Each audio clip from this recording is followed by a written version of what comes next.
بسم اللہ الرحمن الرحیم الحمد للہ رب العالمین والصلاة والسلام علی اشرف الانبیاء وسید المرسلین سیدنا و حبیبنا محمد وعلی آلہ و اہل بیتہ وصحبہ اجمعین اما بعد فاعوذ باللہ من الشیطان الرجیم بسم اللہ الرحمن الرحیم ان المسلمین والمسلمات والمؤمنین والمؤمنات والقانتین والقانتات والصادقین والصادقات والصابرین والصابرات والخاشعین والخاشعات والمتصدقین والمتصدقات والصائمین والصائمات والحافظین فروجهم والحافظات والذاکرین اللہ کثیرا والذاکرات اعد اللہ لهم مغفرة واجرا عظیما صدق اللہ العظیم۔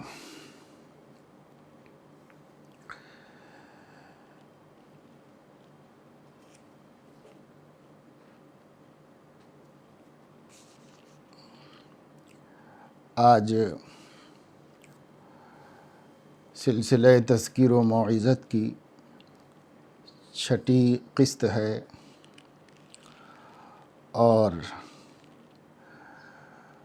سورۃ الاحزاب کی یہ آیت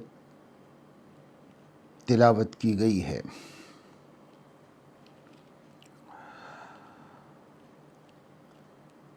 اس سے پہلی آیت میں اللہ تعالیٰ نے ازواج مطہرات کا تذکرہ فرمایا تھا اور ان کو خصوصی ہدایات اور احکامات دیے گئے تھے۔ اس پر بعض مخلص ایمان والیوں کو خیال ہوا اور انہوں نے ازواج مطہرات کے سامنے ان کی تعریف و توصیف بیان کرتے ہوئے کہا کہ آپ لوگوں کا مرتبہ بلند ہے اور آپ کا مقام اونچا ہے۔ اللہ تعالیٰ نے اپنی کتاب میں آپ کا ذکر کیا ہے اور آپ لوگوں کو ہدایات اور نصیحتیں دی ہیں۔ ہم لوگوں میں بھی اگر کوئی خیر ہوتا، ہم لوگوں میں بھی کوئی شرف و بزرگی ہوتی تو ہمارا ذکر بھی قرآن کریم کے اندر کیا جاتا۔ تو اللہ تعالیٰ نے ان لوگوں کے حق میں بھی یہ تسلی کا سامان کرتے ہوئے اور یہ بتاتے ہوئے کہ ہر ایمان والا مرد اور ایمان والی عورت جو اللہ تعالیٰ کی اطاعت و فرما برداری کرے، اللہ تعالیٰ کسی کی محنت کو ضائع نہیں کرے گا۔ دوسری روایات سے معلوم ہوتا ہے کہ بعض خواتین نے یا حضرت ام سلمہ رضی اللہ تعالیٰ عنہا نے حضور علیہ السلام سے پوچھا تھا کہ یا رسول اللہ، قرآن کریم میں مردوں کا تو ذکر ہوتا ہے، عورتوں کا ذکر نہیں ہوتا، ایسا کیوں؟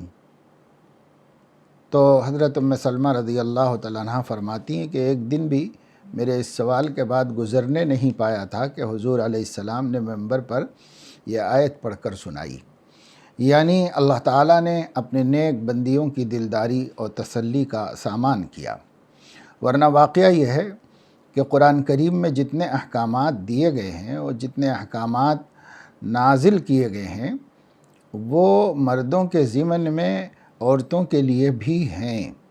چند مخصوص احکام ہیں جن میں عورتیں مستثنیٰ ہیں اور مرد اس کے مخاطب ہیں، اور بعض میں مرد مستثنیٰ ہیں، عورت مخاطب ہے۔ ایسے چند مخصوص احکام ہوتے ہیں۔ باقی اس سے ہٹ کر کے جتنے عمومی احکامات دین اسلام کے دیے گئے ہیں اور جتنی نصیحتوں کے ساتھ اللہ تعالیٰ نے اپنے بندوں کو خطاب فرمایا ہے، اس میں بظاہر خطاب تو مردوں سے ہوتا ہے لیکن پوری سماج انسانیت کے صنف سے ہوتا ہے۔ تمام انسانوں سے اللہ تعالیٰ اس کو مخاطب فرماتے ہیں، اس میں مرد اور عورت کی کوئی تخصیص نہیں ہوتی۔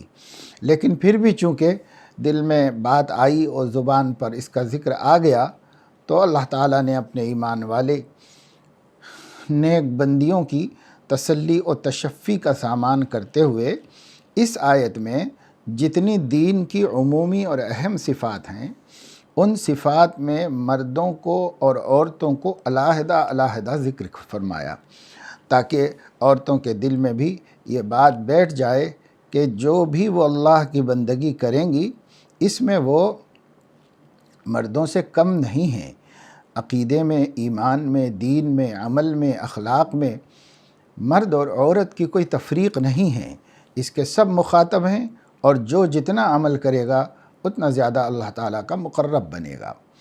ہو سکتا ہے کہ ان صفات میں عورتیں کمال حاصل کریں اور بہت سے مرد اس درجے کو نہ پہنچ سکیں، تو وہ اللہ تعالیٰ کی زیادہ مقرب بنیں گی۔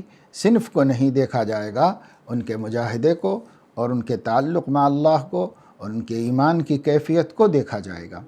اس لیے عورتیں آج کے دور میں بھی اس سے مایوس نہ ہوں کہ وہ عورت ہیں اس لیے اللہ کی ولیہ نہیں بن سکتی اور تقرب کے بلند مقاموں کو نہیں پہنچ سکتی، ایسا نہیں ہے، بلکہ کتابوں میں لکھا ہوا ہے کہ حجت الاسلام حضرت مولانا قاسم نانوتوی رحمۃ اللہ علیہ ایک بڑے عالم دین اور بہت بڑے بزرگ گزرے ہیں، جو دارالعلوم دیوبند کے بانی ہیں اور ہندوستان میں اسلام کے بہت بڑے مناظر گزرے ہیں اور بڑے عالم دین ہیں۔ ان کی اہلیہ محترمہ بھی اتنی اللہ والی اور اتنی نیک تھیں کہ کتابوں میں لکھا ہوا ہے کہ حضرت حجت الاسلام اور ان کی اہلیہ کی ولایت، دینداری، تقرب اور تقوی اللہ، تعلق مع اللہ میں سوائے مرد اور عورت ہونے کے کوئی فرق نہیں تھا، یعنی دونوں تعلق مع اللہ اور تقوی اللہ کے اعلیٰ ترین مقام کے اوپر تھے۔ تو ایسا نہیں ہے کہ عورت ہونا دین میں کسی فضیلت سے محرومی کا سبب ہو، ایسا نہیں ہے، بلکہ دین میں عورت کو بھی برابر کا درجہ حاصل ہے۔ بعض کام عورتوں کے مناسب حال نہیں تھے تو اللہ کے نبی صلی اللہ علیہ وسلم نے ان کے متبادلات بھی بتا دیے، جیسے حضور علیہ السلام سے حضرت عائشہ رضی اللہ تعالیٰ عنہا نے جہاد میں عورتوں کی شرکت کا سوال کیا تو حضور علیہ السلام نے اسے ان کے مناسب حال نہ ہونے کی وجہ سے یہ فرمایا کہ تم لوگوں کا جہاد حج ہے، حج کے لیے جاؤ اور حج ادا کرو، اسی سے تم کو یہ اجر اور یہ ثواب مل جائے گا۔ غرض یہ ہے کہ اسلام نے تعلق مع اللہ اور تقوی اللہ اور آخرت کی کامیابیوں اور اللہ تعالیٰ کی رضا اور بلند ترین نعمتوں کے حصول میں مرد اور عورت میں تفریق نہیں کی ہے، دونوں اس میں ایک دوسرے سے آگے بڑھنے کی کوشش کر سکتے ہیں، اس میں تنافس و تسابق کر سکتے ہیں، کمپٹیشن کر کے ایک دوسرے سے آگے بڑھ سکتے ہیں۔ جیسے گھروں میں بہن بھائی ہیں، میاں بیوی ہیں، اس طرح ایک دوسرے کے ساتھ تقابل کریں اور اللہ تعالیٰ کا قرب حاصل کرنے میں جیتنے کی کوشش کریں، اور کون آگے بڑھے گا اور کون جیتے گا اس میدان کو، اس کے لیے اس میں شوق ذوق ہونا چاہیے اور تقابل اور تسابق ہونا چاہیے۔ بہرحال یہاں چند عام صفات جو سب کی ضرورت کی ہیں اور سب کے لیے یکساں ہیں، اللہ تعالیٰ نے اس کو الگ الگ دونوں کے ذکر کرتے ہوئے بیان فرمایا ہے۔ پہلی بات فرمائی ان المسلمین والمسلمات، یقیناً مسلمان مرد اور مسلمان عورتیں۔ ان صفتوں کو ذکر کرنے کے بعد اللہ تعالیٰ نے اخیر میں یہ مشترکہ اعلامیہ جاری فرمایا ہے کہ سب کے لیے مغفرت اور اجر عظیم ہے۔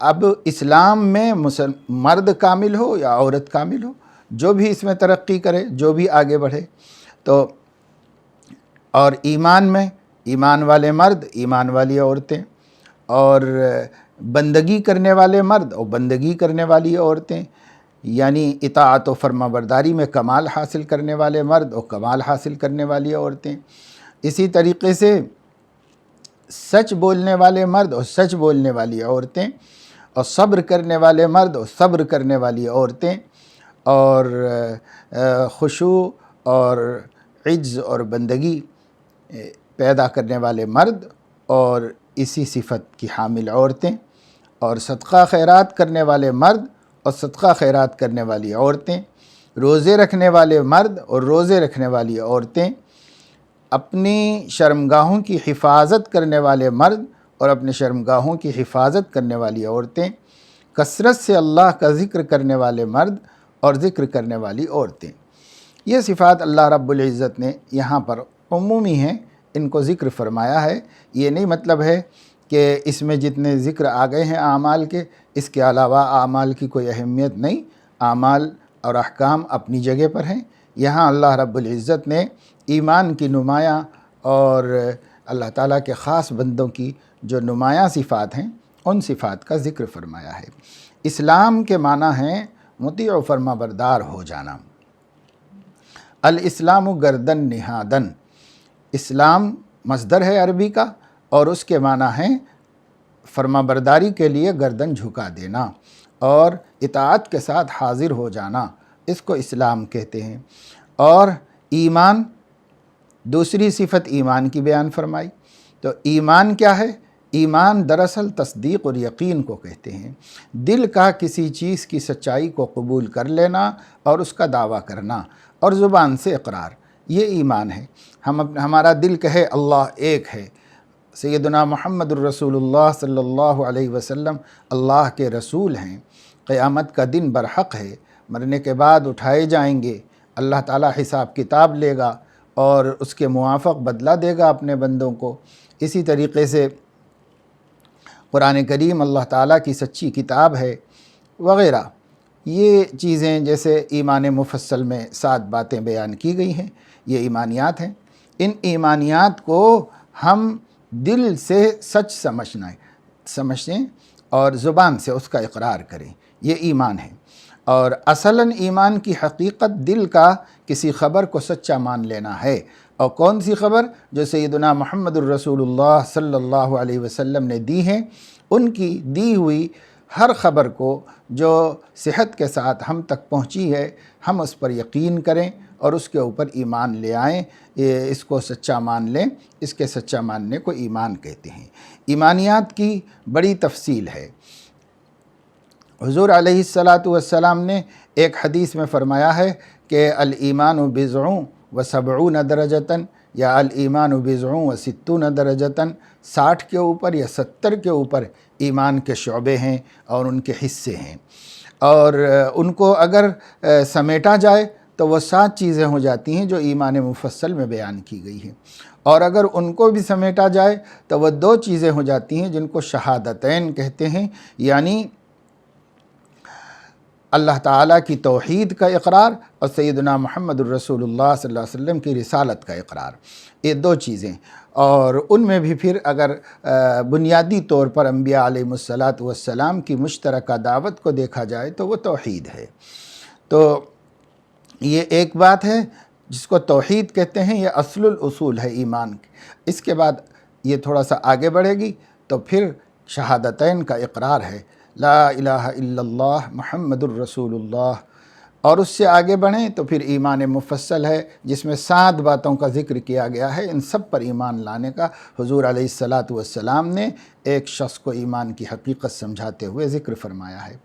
اور اس سے آگے بڑھیں تو پھر وہ حدیث ہے جس کے اندر ایمان کے شعبے، ایمان کے درجے، ایمان کی جزیات وغیرہ بیان فرمائی ہیں، وہ سب اس کے اندر داخل اور شامل ہیں۔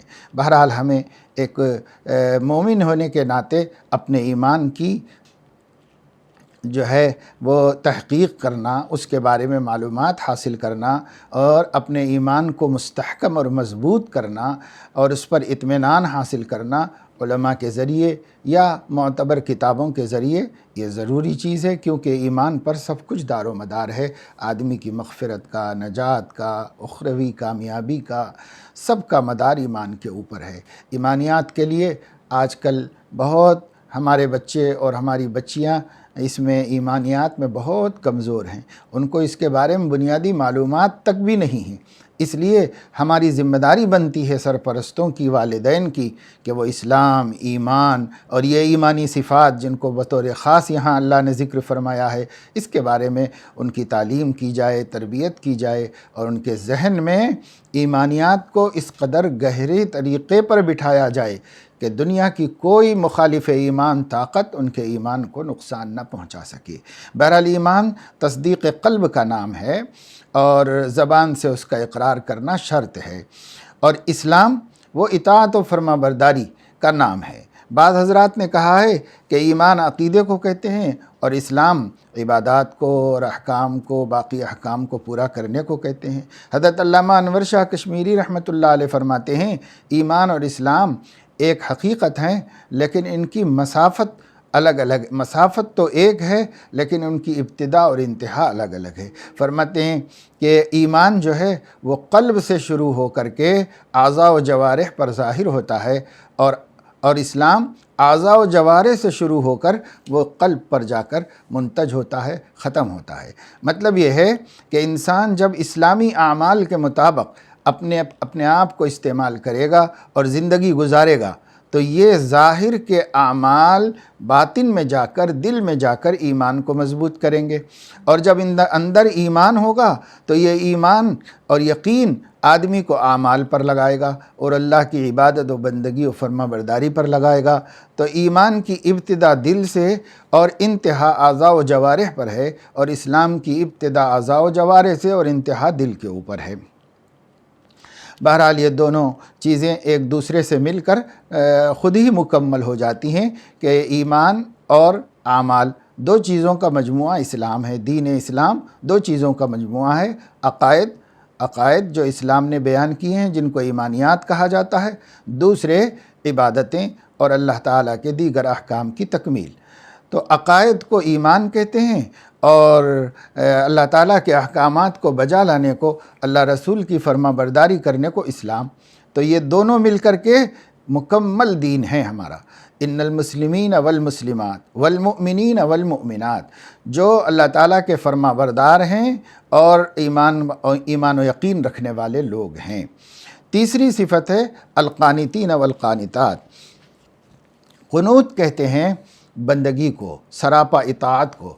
آدمی فرما برداری کا اعتراف کرتے ہوئے کہ میرا حق ہے کہ میں بندہ ہوں اور مجھے اطاعت و فرما برداری کرنا چاہیے، ہر وقت اللہ تعالیٰ کے سامنے حاضر رہے، موجود رہے۔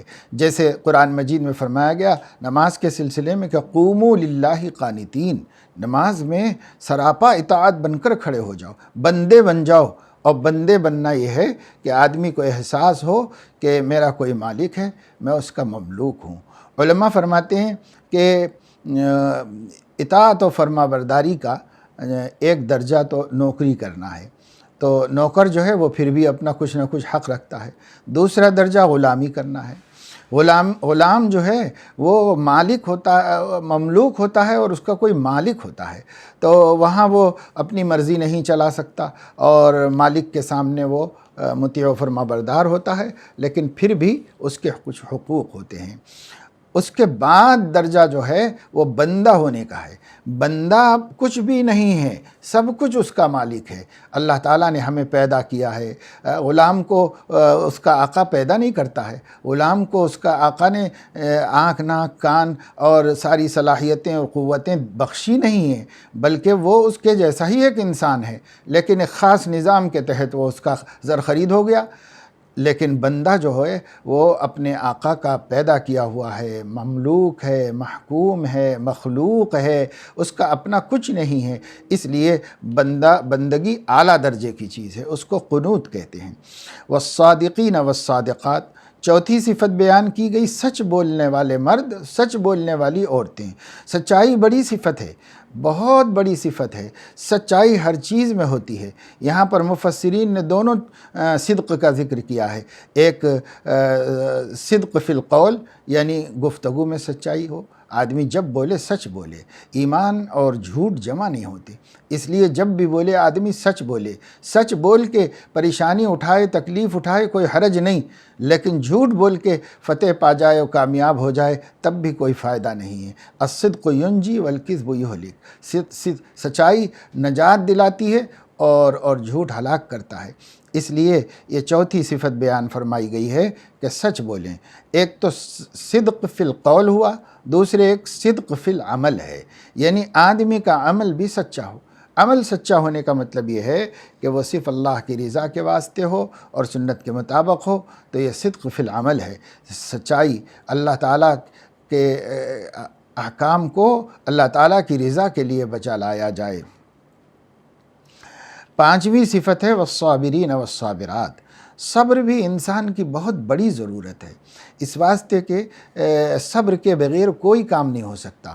ہم لوگ عام طور سے صبر کے معنی سمجھتے ہیں مصیبت جھیلنا، مصیبت جھیلنے کو صبر سمجھتے ہیں، ایسا نہیں ہے، بلکہ اسلام میں صبر انسان کی ایک بڑی ضرورت ہے، اور اسی وجہ سے سورۃ العصر میں فرمایا گیا ہے کہ الا الذین آمنوا وعملوا الصالحات وتواصوا بالحق وتواصوا بالصبر، یہ فرمایا گیا ہے۔ تو صبر جو ہے مصیبت جھیلنے کا نام نہیں، صبر کی حقیقت یہ ہے کہ اللہ تعالیٰ کے جتنے احکام کرنے کے ہیں ان کو کرنا اور بجا لانا، اس راستے میں جو بھی تکلیف پیش آئے اسے برداشت کرنا، یہ الصبر علی الطاعہ ہے۔ اور دوسرا صبر یہ ہے کہ جتنے گناہ ہیں اس سے بچنے کے راستے کی مشقت اٹھانا، اس مشقت اٹھانے کو الصبر عن المعصیہ کہتے ہیں۔ اور تیسرا صبر یہ ہے کہ کوئی بات اپنی چاہت کے خلاف پیش آئے اور ناگوار پیش آئے اللہ تعالیٰ کی طرف سے، تو اس کے اوپر اللہ کی شکایت نہ کرنا، اس سے راضی ہو جانا، اس کو کہتے ہیں الصبر عند المصیبہ۔ تو الصبر علی الطاعہ، الصبر عن المعصیہ اور الصبر عند المصیبہ، جب ہم یہ 3 چیزوں میں صبر کی حقیقت کو سمجھیں گے اور ہماری سمجھ میں آ جائے گی یہ بات کہ پھر صبر انسان کی ایک ایسی ضرورت ہے جس سے کبھی وہ فارغ نہیں ہو سکتا، یہ ضرورت اس کو صبح سے شام تک اور پوری زندگی میں جب سے شعور آیا ہے موت تک صبر کی ضرورت ہے۔ اس لیے صبر کی حقیقت کو سمجھ کے ہر جگہ صبر کا استعمال کریں اور اس کے ذریعے سے اللہ تعالیٰ کی رضا اور خوشنودی حاصل کرنے کی کوشش کرتے رہنا چاہیے۔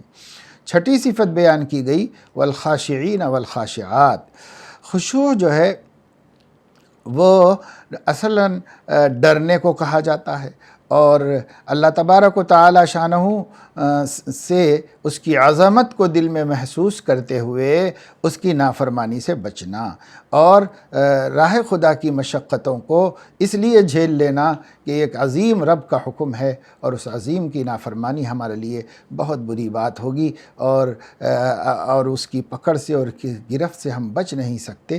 اس لیے اس کی اطاعت و فرما برداری کے لیے اپنے آپ کو تیار کرنا، اور ہمیشہ اللہ تعالیٰ کی عظمت سے دبے ہوئے اور ڈرے ہوئے رہنا۔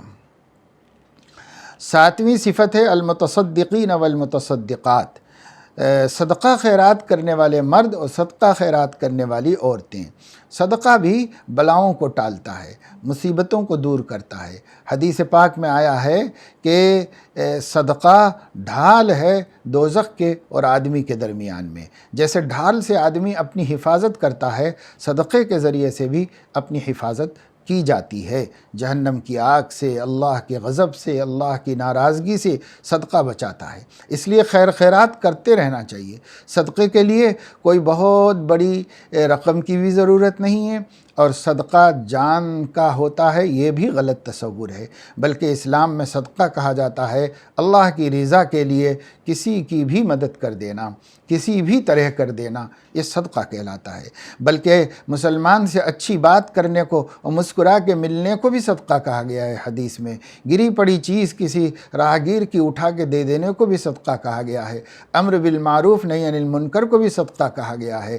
اسی طریقے سے خیر خیرات بھی صدقہ ہے، جہاں جیسی ضرورت ہو صدقے میں آدمی دریغ نہ کرے، اور صدقہ کر کے کبھی یہ نہ سمجھے کہ یہ کم ہوا، صدقہ کبھی کم نہیں ہوتا۔ جب آدمی دیتا ہے اللہ تعالیٰ آخرت میں تو دے گا ہی، دنیا میں بھی اللہ تعالیٰ پلٹا کے اسے دے دیتا ہے۔ اس لیے اللہ پہ بھروسہ کرنا چاہیے اور صدقے میں بخل نہیں کرنا چاہیے۔ 8ویں صفت ہے والصائمین والصائمات، روزہ اللہ تعالیٰ کی رضا کا سبب ہے اور بڑی عظیم عبادت ہے۔ یہ روزہ رمضان کا تو رکھنا ہی رکھنا ہے، رمضان شریف سے ہٹ کر کے بھی مومنین جب تب روزے رکھتے رہتے ہیں، بلکہ اس کے تحت میں بعض مفسرین نے روایت نقل کی ہے، یعنی مفسرین کا قول نقل کیا ہے کہ ایام 20 کے روزے رکھنا اس صفت کا کے مصداق ہونے کا سبب ہے، یعنی 13، 14، 15 چاند کی 13, 14, 15 کو روزہ رکھنا یا ایام 20 کے روزے ہیں، ہمارے نبی کی سنت ہے، اس کا اہتمام کریں۔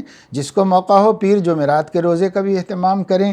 عرب لوگ اس کا بہت اہتمام کرتے ہیں، ہمارے ہاں یہ سنت رائج نہیں ہے، اس لیے اس کو رواج دینا چاہیے کہ جن سے صحت ہو اور ہمت ہو وہ لوگ پیر جمعرات کو روزہ رکھیں۔ پابندی سے ہر ہفتہ نہ رکھ سکیں، کبھی کبھار تو کرتے رہیں وقتاً فوقتاً۔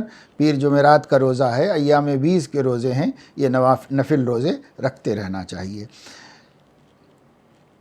اس کے بعد اللہ تعالیٰ فرما رہے ہیں والحافظین فروجہم والحافظات۔ یہ بڑی اہم صفت ہے، جو شخص اپنی شرمگاہوں کی حفاظت کرتا ہے اسے عفیف کہا جاتا ہے، ایسی عورت کو عفیفہ کہا جاتا ہے، پاک دامن، شہوات سے محفوظ۔ اس زمانے میں خاص طور سے چونکہ بے حیائی و بے حجابی عام ہو گئی ہے تو اس صفت کی طرف توجہ دینے کی ضرورت ہے، ہر مرد کو، ہر عورت کو، کہ وہ اپنے کو محفوظ رکھے ہر قسم کی برائی سے۔ یہ اللہ تعالیٰ نے ایک امانت دی ہے، اس امانت کی حفاظت کرنا اور اس کا حق میں استعمال کرنا بہت بڑی ذمہ داری کی بات ہے، اور اس کی خلاف ورزی کرنا اللہ تعالیٰ کے غضب کے ڈھانے کا اور اللہ تعالیٰ کے غصے کے اترنے کا سبب ہے۔ اس زمانے میں بالخصوص اس کی تعلیم و تربیت بہت ہونی چاہیے کہ مرد اور عورتیں سب اپنے آپ کو ہر قسم کی شہوانی بے اعتدالی سے محفوظ و مامون رکھیں۔ والذاکرین اللہ کثیرا والذاکرات، یہ نویں صفت ہے اللہ تعالیٰ کا جو ہے ذکر کثرت سے کرنا۔ ذکر بہت بڑی نعمت ہے، قرآن میں کہا گیا ہے وَلَذِكْرُ اللَّهِ أَكْبَرُ، اللہ کا ذکر ہی سب سے بڑی عبادت ہے، اس لیے اللہ تعالیٰ کا ذکر کثرت سے کرنا چاہیے۔ قرآن کریم کے اندر نماز میں بھی ذکر کا حکم دیا گیا ہے، اور روزے میں بھی ذکر کا حکم دیا گیا ہے، اور جہاد میں بھی ذکر کا حکم دیا گیا ہے، اور حج کی جگہ جگہ ارکان میں ذکر کا حکم دیا گیا ہے۔ ذکر ہر وقت کی چیز ہے، اور قرآن میں کہا گیا ہے الذین یذکرون اللہ قیاما وقعودا وعلی جنوبہم، اللہ کے نیک بندے جو ہیں کھڑے بیٹھے لیٹے ہر حال میں ذکر کرتے ہیں۔ بلکہ ایک حدیث میں ہے کہ آدمی کا وہ کھڑے ہونا وبال ہے جس میں اللہ کا ذکر نہ ہو، وہ بیٹھنا وبال ہے جس میں اللہ کا ذکر نہ ہو، وہ لیٹنا وبال ہے جس میں اللہ کا ذکر نہ ہو۔ اس کی آسان ترتیب یہ ہے کہ ہم اپنے مرد، عورتیں، بچے سب مل کر کے حضور علیہ السلام کی مسنون دعاؤں کو یاد کر لیں۔ زیادہ سے زیادہ 100 دعائیں ہوں گی، مسنون دعائیں۔ ہر تغیر حال پر ہمارے نبی دعا فرمایا کرتے تھے، یعنی ہر حالت بدلنے پر کوئی دعا فرماتے تھے۔ یہ ایسی دعائیں زیادہ سے زیادہ 100 ہیں جو مسنون دعاؤں کی کتابوں میں ہیں، چھوٹی چھوٹی سی ہیں، ان کو یاد کر لیا جائے اور آدمی ہر وقت ان دعاؤں کا اپنے کو عامل بنا لے، عمل کرنے والا بنا لے، تو اس کا فائدہ یہ ہوگا کہ ہر وقت ذکر کرنے والا ہو جائے گا، ہر وقت ذکر کرنے والا ہو جائے گا۔ اس لیے ذکر کی کثرت کا ایک طریقہ یہ بھی ہے کہ اللہ تعالیٰ کو یاد رکھے اور اس کے احکام کو یاد رکھے۔ اب ان صفتوں کو بیان کر کے اللہ تعالیٰ فرما رہے ہیں اعد اللہ لہم مغفرۃ واجرا عظیما، اللہ تعالیٰ وعدہ، اللہ تعالیٰ نے تیار کر رکھا ہے ان لوگوں کے لیے اپنی مغفرت اور اجر عظیم کو، یعنی اللہ تبارک و تعالی شانہ نے ان لوگوں کے لیے اس کا وعدہ فرمایا ہے اور اس کا انتظام بھی فرما دیا ہے۔ جنت میں اللہ تعالیٰ نے اس کے اجر عظیم کا انتظام فرما دیا ہے، اور مغفرت اس نے ذمہ داری لی ہے کہ ایسے لوگوں کی ہم مغفرت کریں گے۔ اس کا یہ مطلب نہیں ہے کہ اس میں نماز کا اور جو دوسرے احکام کا ذکر نہیں ہے تو وہ اس میں داخل نہیں ہے، ایسی بات نہیں ہے۔